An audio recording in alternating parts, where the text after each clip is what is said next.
Second half దీనికి double ఉంటుంది.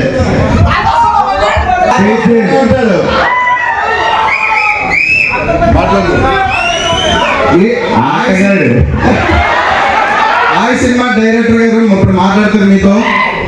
ఈయన మా సినిమా ఆటగాడు.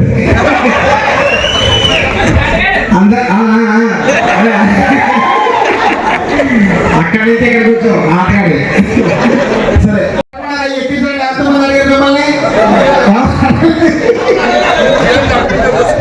సరే పిల్లలు ఉన్నారు, మీకు మీ ఫాదర్లు గుర్తొస్తారు, వాళ్ళకి వాళ్ళ ఫాదర్లు గుర్తొస్తారు. ఇంటికి వెళ్తే మళ్ళీ మీ ఫాదర్లతో మళ్ళీ సుబ్బు హరి వచ్చేసి రమ్య దగ్గరికి వెళ్ళాడు. అసలు రమ్యతో